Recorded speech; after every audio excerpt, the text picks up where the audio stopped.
Es una bendición que estemos aquí, hermanos, y podamos con la ayuda de Dios a ver si podemos culminar esta porción del capítulo 11 que le hemos colocado, el rechazo del verdadero pastor, la segunda parte. Como bien se dieron cuenta, escucharon lo que leímos al principio. El capítulo 11 de Zacarías es un capítulo muy difícil y muy triste porque nos habla del rechazo del pastor. Hace 8 días Dios nos hablaba en la introducción, los primeros 6 versículos, que tenía que ver con el rechazo del pastor. Regularmente nosotros como cristianos conocemos en la Biblia a Dios en el Salmo 23 como el pastor de pastores, y nos es difícil a veces ver a Dios en esta faceta de ira, de enojo y de molestia como lo vemos en el pasaje. Vamos a ir al texto 1 para darle un repaso y contextualizarnos del capítulo 11 para poder culminar los versículos del 6 en adelante. Oh Líbano, abre tus puertas y consuma el fuego de tus cedros. Aúlla, oh ciprés, porque el cedro cayó, porque los árboles magníficos son derribados. Aullad, encinas de Basán, porque el bosque espeso es derribado. Y estos versículos nos habla, ya vimos que nos habla de un juicio de Dios, del norte de Israel hasta el sur. Toda la gente fuerte, los sacerdotes, la gente importante de la nación, no escaparían del juicio de Dios. Aquí nos habla de una manera simbólica, en alegoría, hablando de los cedros, hablándonos de los cipreses. Nos habla de que todos van a enfrentar el juicio de Dios. Versículo 3: voz de aullido de pastores, porque su magnificencia es asolada, estruendo de rugidos de cachorros de leones, porque la gloria del Jordán es destruida. Zacarías recibe una visión. Recordemos que Zacarías se escribe muchos años antes de que acontecieran las profecías en el Nuevo Testamento. Entonces era un tiempo que desconocía y Zacarías el futuro de lo que iba a pasar, pero él estaba recibiendo el mensaje de parte de Dios. Versículo 4 dice la palabra de Dios: así ha dicho Jehová mi Dios, apacienta las ovejas de la matanza. Hace 8 días Dios nos hablaba acerca de que estas ovejas, aquí la instrucción de Dios a Zacarías es: alimentalas. No dejes de cuidar de ellas, predícales la palabra, háblales, pero nos habla de ovejas de la matanza, y esto nos habla de una palabra muy fuerte, porque lo que está diciendo aquí Zacarías es: alimentalas, finalmente van a morir. Y esto se escucha muy despiadado. Y vemos aquí como la instrucción que Dios le da a Zacarías es de apacentar, de cuidar, de alimentar, de conducir a ese rebaño. No les niegues la palabra de Dios, pero al final ese rebaño tendrá un juicio. Versículo 5: a las cuales matan sus compradores. Habla de la gente de los países que rodeaban a Israel y no se tienen por culpables. Cuando Dios permitió que fueran llevados cautivos por Babilonia, por los asirios, fueron naciones que vinieron de manera despiadada contra Israel. No tuvieron contemplaciones. El juicio de Dios vino y Dios no detuvo a esos pueblos que venían contra su pueblo escogido. Y el texto dice: y no se tienen por culpables. Y el que las vende dice: bendito sea Jehová, porque enriquecido, ni sus pastores tienen piedad de ellas. Versículo 6: por tanto, dice la palabra, no tendré ya más piedad de los moradores de la tierra. Zacarías recibe en este momento de parte de Dios que el pueblo del Señor viviría uno de los juicios más grandes. Muchos teólogos hablan de que este juicio se cumplió 70 años después de la resurrección de Jesús, cuando el imperio romano por Tito vino y destruyó toda la ciudad de Jerusalén, dejándola en ruinas. El texto dice: yo entregaré los hombres cada cual en mano de su compañero y en mano de su rey, y asolarán la tierra, y yo no los libraré de sus manos. Algunos teólogos han dicho y han comentado acerca de este pasaje de Zacarías 1:6, que habla del canibalismo cristiano. Canibalismo cristiano. ¿Por qué? ¿Cómo se conduce un caníbal, hermano? Se come a su compañero, ¿verdad? Literalmente se come a su compañero. Bueno, Zacarías está describiendo que así sería ese momento. Entre los mismos hermanos judíos se iban a destrozar, se iban a sacar los ojos. Dice el texto: yo entregaré los hombres cada cual en mano de su compañero. Y esto, hermanos, nos habla de un juicio muy fuerte. Porque mire, usted y yo estamos aquí como cristianos, parte de una iglesia, y tenemos diferencias, pero no hemos llegado al extremo de hacernos daño. ¿Por qué cree? Por la misericordia y gracia de Dios. Pero en el caso de Zacarías dice que él permitirá que esto suceda, que esta situación se dé entre ellos. Es muy triste, hermanos, porque nos habla de que Dios se olvida de ellos. Ahora, la pregunta que surge es: ¿por qué Dios tiene esa postura? ¿Por qué, si el Dios de amor, el Dios de misericordia, el Dios de gracia de la Biblia llega a esa postura de decir: ya me cansé, los voy a dejar que hagan entre ellos lo que ellos quieran? En Juan capítulo 19, ahí sí quiero que me acompañe, versículo 12 al 15, Evangelio de Juan, capítulo 19, versículos 12 al 15, vamos a ver un poco de por qué esa postura de Dios.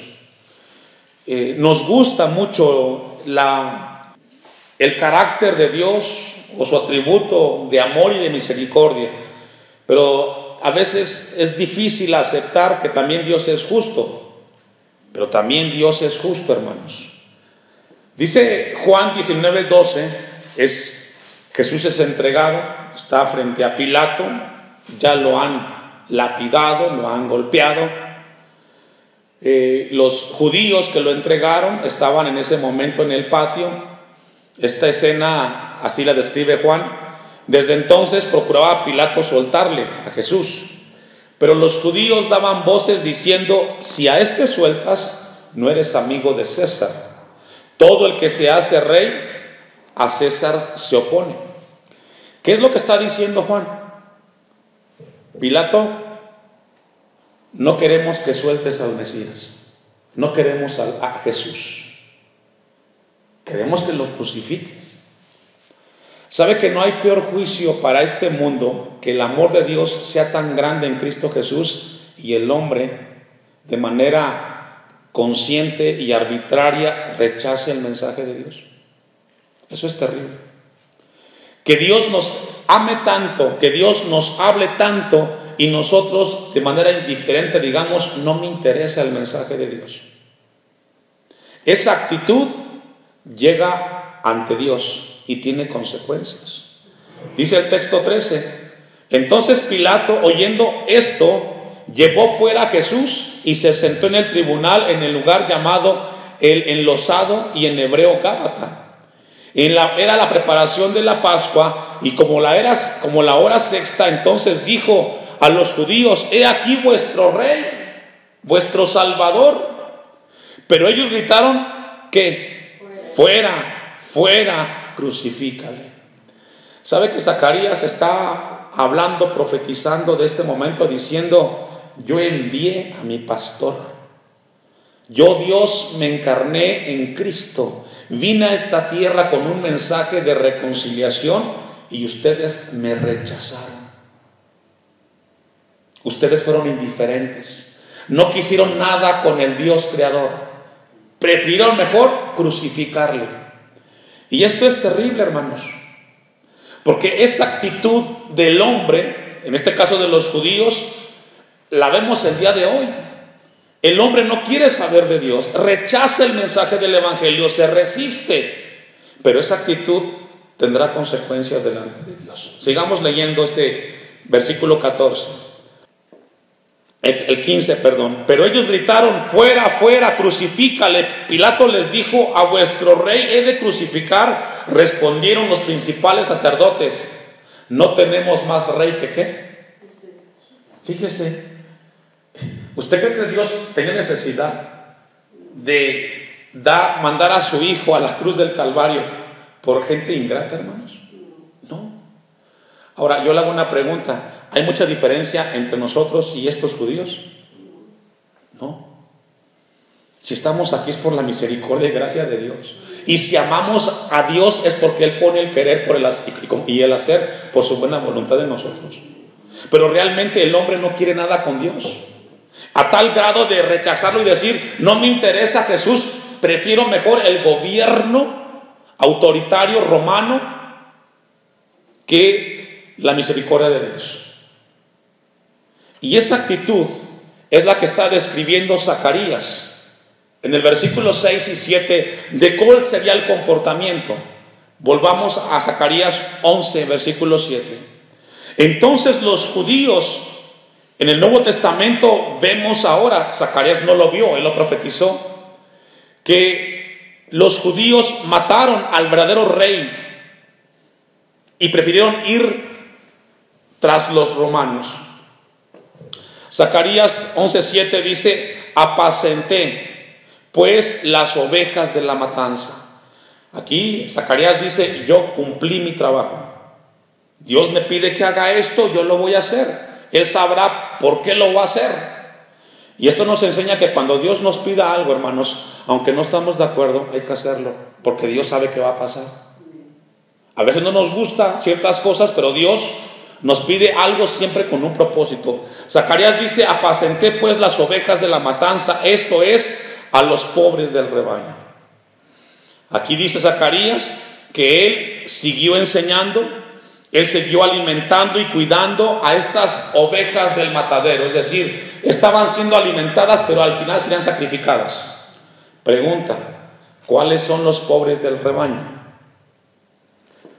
Jesucristo en el Nuevo Testamento dijo en Marcos 14:7: a los pobres siempre los tendréis entre vosotros.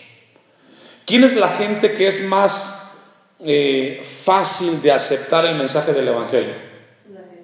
Los pobres. ¿Por qué? Porque están muy desfavorecidos. La gente que tiene dinero, pues ¿para qué viene a los pies de Cristo? Si tienen todo, tienen dinero, tienen muchas cosas, pero regularmente el que es más fácil de aceptar el Evangelio son los necesitados y los pobres. Tan es así que Jesús en Mateo 5 nos habla de las bienaventuranzas, y entre ellas dice: bienaventurado el pobre en espíritu. Entonces, ¿de quién está hablando aquí Zacarías cuando dice los pobres del rebaño? Y tomé para mí 2 callados. La respuesta, hermanos, es la iglesia. La iglesia. ¿Se recuerdan en el primer siglo quién fueron perseguidos por los romanos? Los cristianos. Fueron llevados ante el emperador romano, y ahí fueron espectáculo en el Coliseo romano. Entonces Zacarías dice: esto es a los pobres del rebaño. Y tomé para mí 2 callados. Usted y yo tenemos aquí el contexto acerca del callado, ¿cierto? Un pastor lleva un callado que no es más que un bastón que en un extremo tiene como una curvatura, como una media argolla, porque ese bastón o ese callado tiene 2 funciones. La parte recta es para atajar, para disciplinar, para corregir, para que la oveja no se salga del redil. Y la parte curvatura, la que tiene una curvatura, ¿para qué sirve? Para que cuando se cae una oveja o se va para el lado, voltea el pastor, le coloca en el cuello y lo jala. Como la parte de las sombrillas, que tiene el gancho así. Entonces, dice aquí Zacarías 11:7: apacenté pues a las ovejas de la matanza, estos a los pobres del rebaño, y tomé para mí 2 callados. Una que es disciplina y otra que es mantener la unidad. Esa es la función del callado: disciplinar y mantener la unidad. Al uno puse por nombre, ¿qué? Gracia. ¿Cuál es la gracia? Pues ese amor de Dios que es para disciplinar, para corregir, y dice, y al otro, ataduras. Nos habla de la unidad. Cuando Cristo vino a esta tierra como Mesías, Él vino con dos propósitos. Una, mantener el rebaño de Israel junto, y otro, unido. Entonces vemos aquí que Zacarías dice esto, y tomé para mí dos callados, el uno puse por nombre gracia, y esto es muy importante. Aquí gracia nos habla del tierno amor de Dios, del cuidado amoroso de Dios. Y por otro lado nos habla el versículo 7 que era ataduras, y habla de unidad, y ese fue el mensaje que Jesús tuvo cuando vino a este lugar. Versículo 8: y destruí a 3 pastores en un mes. ¿Cuáles son esos 3 pastores? Según los comentaristas, los que mencionan aquí, nos hablan de los 3 grupos más importantes de Israel: los sacerdotes, los ancianos y los escribas de Israel. A eso se refieren los 3 pastores: los sacerdotes, los ancianos y los escribas. Pues mi alma se impacientó, dice el versículo 8. Es decir, Dios está diciendo, se me acabó la paciencia. Y esto nos habla de que Israel fue y colmó la paciencia de Dios al extremo de que prefería al César que al Mesías.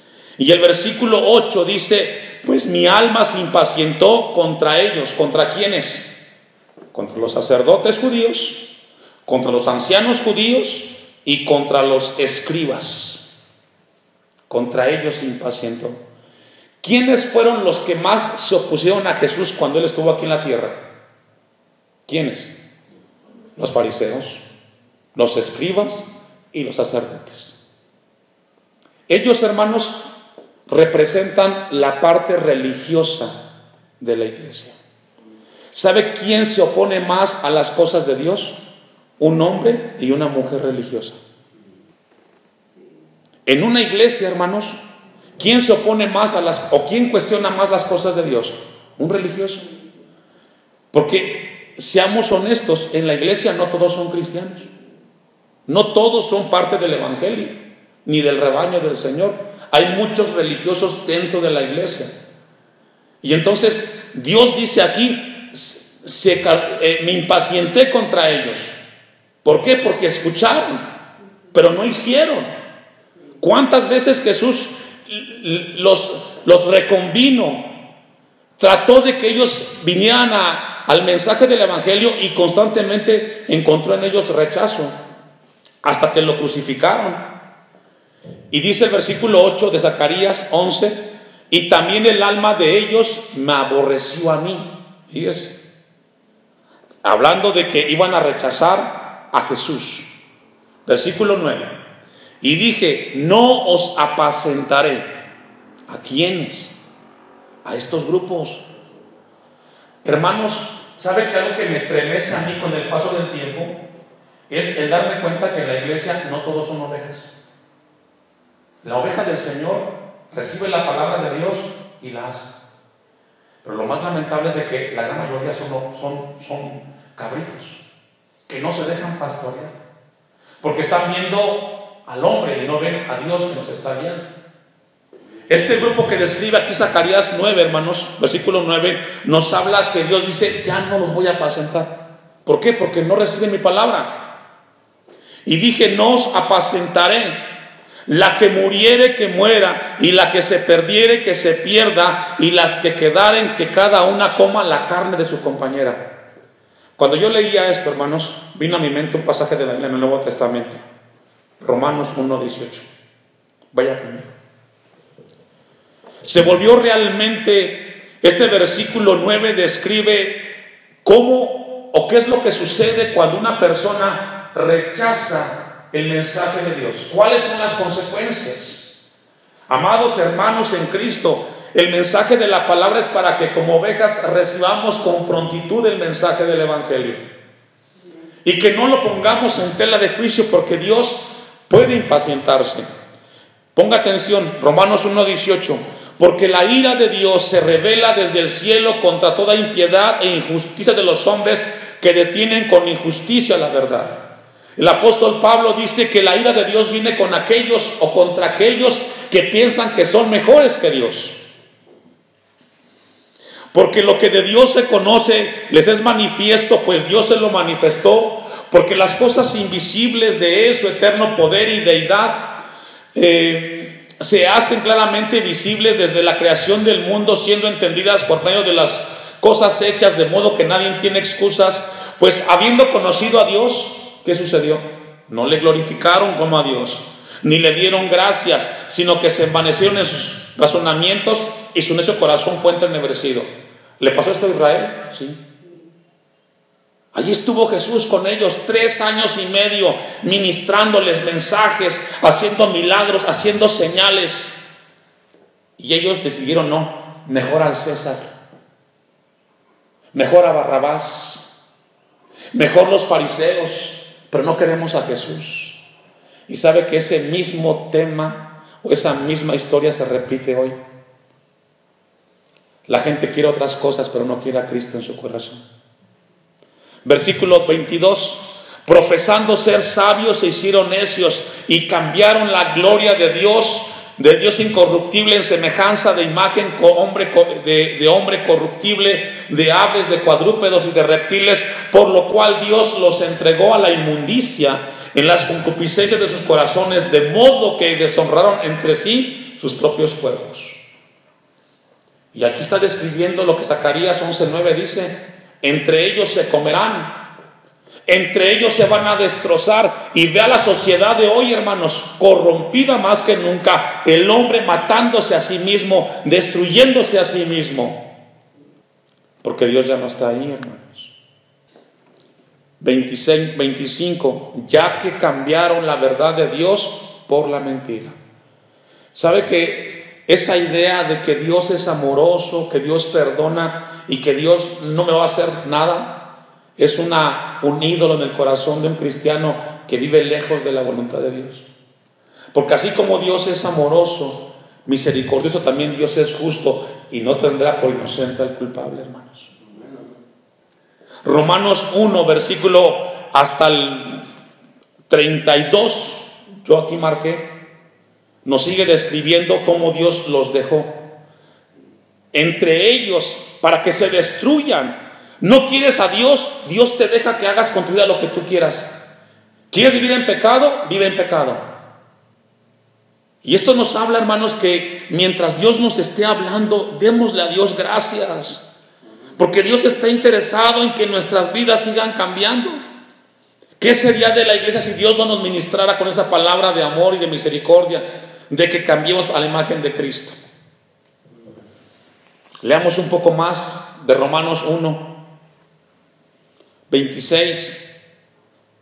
Por esto Dios los entregó a pasiones vergonzosas, pues aún sus mujeres cambiaron el uso natural por el que es contra naturaleza. Habla de lesbianismo.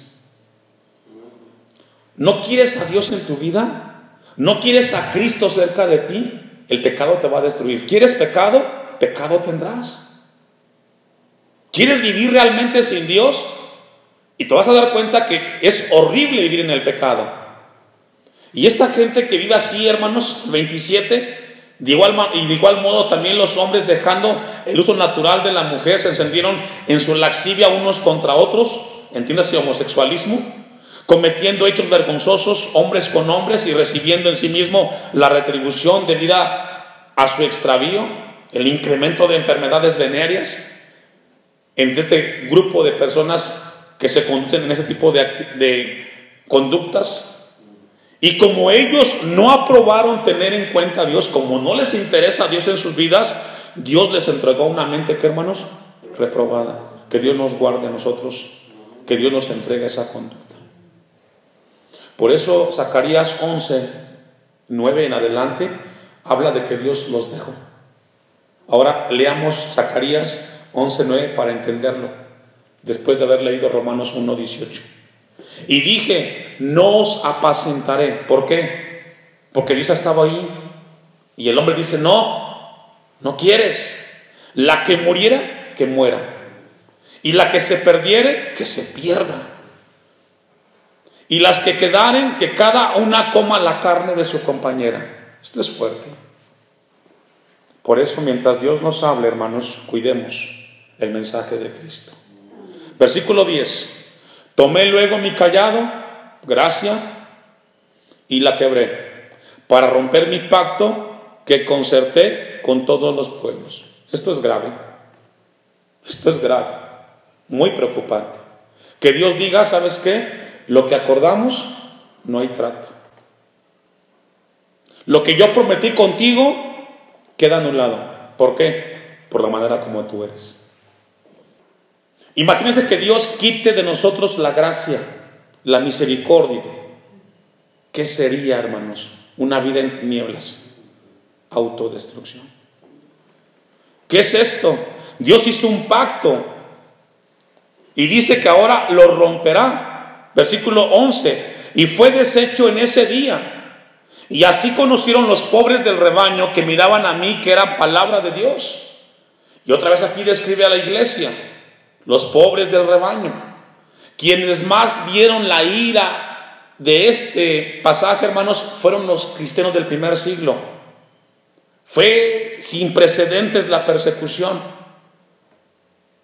Ellos sabían que Dios estaba airado en ese momento. Versículos 12 y 13.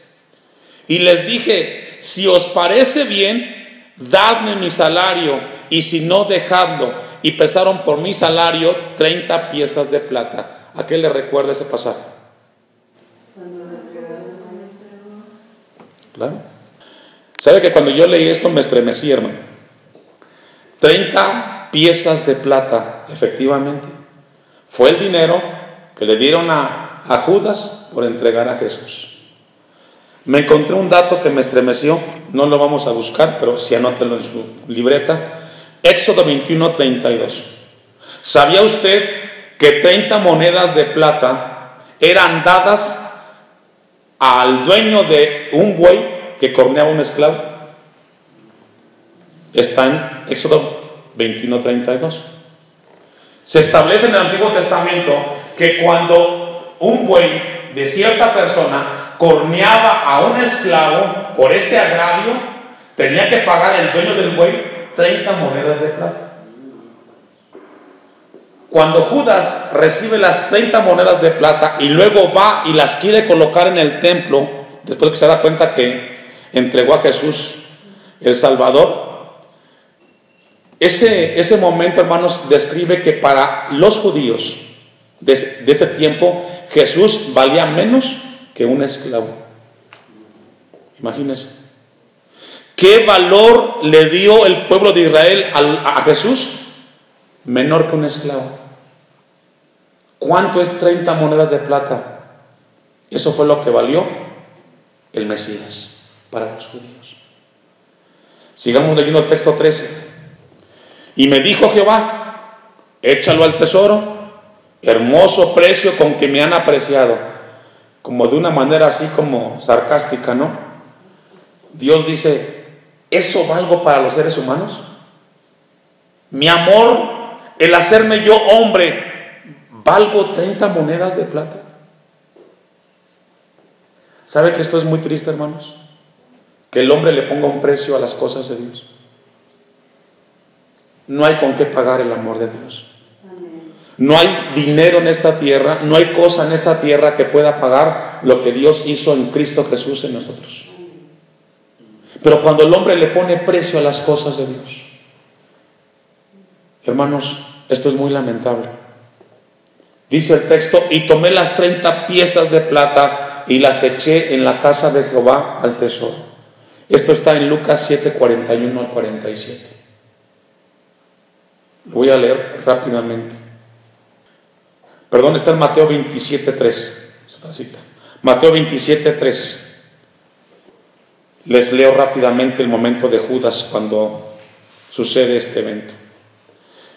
Entonces Judas, el que le había entregado, viendo que era condenado, devolvió arrepentido las 30 piezas de plata. Ahí está. a los principales sacerdotes y a los ancianos, diciendo: yo he pecado entregando sangre inocente. Mas ellos dijeron: ¿qué nos importa a nosotros? Allá tú.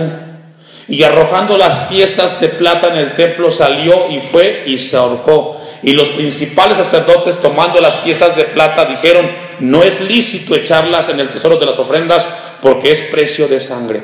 Y después de consultar, compraron con ellas el campo del alfarero para sepultura de los extranjeros. Hermanos, al revisar Zacarías 11, Dios quiere que tengamos cuidado en no menospreciar las cosas de Dios. No le pongamos un precio. ¿Sabe que cuando venimos acá los martes, no debe de ser una carga esto, hermanos? Debe de ser una bendición.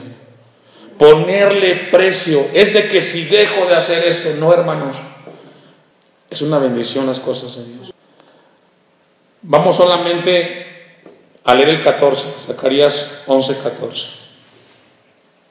Quebré luego el otro cayado, ataduras, el de la unidad, para romper la hermandad entre Judá e Israel. Es decir, Dios dice, por todo lo que sucedió, por ponerle precio a mi Mesías, por decir que vale 30 monedas de plata, Dios dice: voy a romper la hermandad. Se van a pelear entre ellos.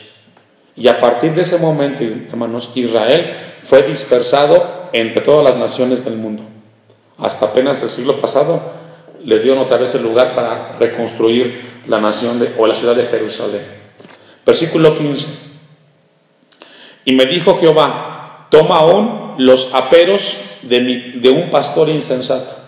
Esto es bien importante, hermanos. Del texto 15 al 17 habla de un pastor distinto. Le llama el texto 15 el pastor insensato. Porque he aquí, yo levanto en la tierra un pastor que no visitará las perdidas, ni buscará la pequeña, ni curará la perniquebrada, ni llevará la cansada a cuestas, sino que comerá la carne de la gorda y romperá sus pezuñas. Ay del pastor inútil. ¿Quién es este? La respuesta: el anticristo. Solamente Juan en el Nuevo Testamento nos habla acerca del anticristo. Y en el Antiguo Testamento el único que nos habla del anticristo es Zacarías. Y con la ayuda de Dios vamos a ver qué Dios dijo del anticristo en el Antiguo Testamento el próximo martes, con la ayuda de Dios. Pero el texto 15 al 17, ese pastor que habla ahí es el anticristo. Llegamos a un capítulo, hermanos, no es un ser humano, es un ser humano rebelde contra Dios, y que hace su aparición aquí en Zacarías, que luego Juan en la primera carta nos habla de él, y en Apocalipsis. Abordaremos este tema, si Dios quiere, el próximo martes, el tema del anticristo en el Antiguo Testamento.